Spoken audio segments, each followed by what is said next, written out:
నువ్వు అట్లా కొడితే పర్మిట్ నంబర్ గిరిమిట్ నంబర్ ఎఫ్సి అన్నీ వస్తాయి. ఏం తెలుసా, బయట పక్కన బోర్డు రాయాల, ఓనర్ పేరు, చాసీ నంబరు, ఐసీ నంబరు అన్నీ అవి ఉంటాయి. ఏం రాస్తారు? లేవు అంటే లేవంట, ఉన్నా కానీ లేవు. దాని ఫైన్ ఎంత తెలుసా? 100 రూపాయలు, 500. మేము 3 నెలలకు ఒకసారి ట్యాక్స్ కడతాం, అప్పుడు కలెక్ట్ చేసుకొని ఇస్తారు.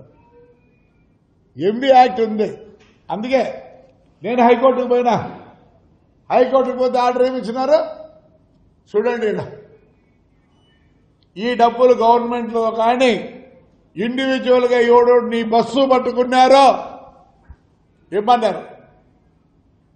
నేను ఆల్రెడీ నోటీస్ ఇష్యూ చేసిన, ఒక్కొక్కరికి 12,000 కట్టి అదేదో చలాన కట్టి ఇచ్చేసినాను. నాకు చాలా అన్యాయం జరిగింది గవర్నమెంట్లో.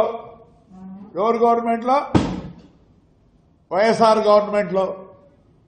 నేను ఈ గవర్నమెంట్ ఏమనుకో, చంద్రబాబు ఒకవేళ నేను పోయి అడిగితే అన్ని చేస్తాడు నాకే. But I have to prove my self.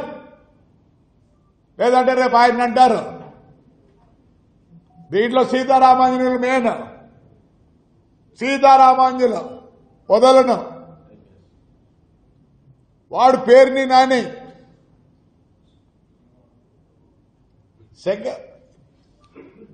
అతను అసిస్టెంట్ కమిషనర్ ప్రసాద్ రావు, ఈయన డిటిసి శివప్రసాద్, అందరూ బ్రేక్ ఇన్స్పెక్టర్లో మీ ఇళ్ల కాడొచ్చి కూర్చుంటా ఉంది. గవర్నమెంట్ కోర్టు ఇచ్చింది నాకు కలెక్ట్ చేయమని.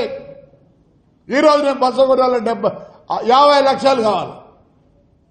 నా బండ్లు అన్ని సిలువు పట్టి టైర్లు మొత్తం అయిపోయింది. దానికి తోడు వైఎస్ఆర్ వాళ్ళు 2-3 బస్సులు కాల్చినారు ఆడ పార్క్ చేసి ఉంటే. ఎవరండి? నేను నష్టపోయినా పర్వాలే, నా భార్య, నా కోడలు, ఇవన్నీ మా ఎమ్మెల్యే వాడి ప్రభుత్వాలతో ఏం రూలు రెగ్యులేషన్ ఉండవా? నేనైతే చెప్తున్నా, ఈ రోజు నుంచి 10 రోజుల లోపల ఎస్పీ కూడా ఇచ్చి వచ్చిన బ్యాడ్ ఎంక్వైరీ, మా డిటిసి ఎంక్వైరీ చేయి. ఆల్ బ్రేక్ ఇన్స్పెక్టర్స్, నా బండ్లు పట్టుకునే ప్రతి బ్రేక్ ఇన్స్పెక్టర్. ఈడ ఒక ఆడాయం ఉంది, అలా కన్నా గలా కానీ ఇంట్లో ఎట్లా కట్టుకుంటావు? అట్టిక ఏం రాసావు?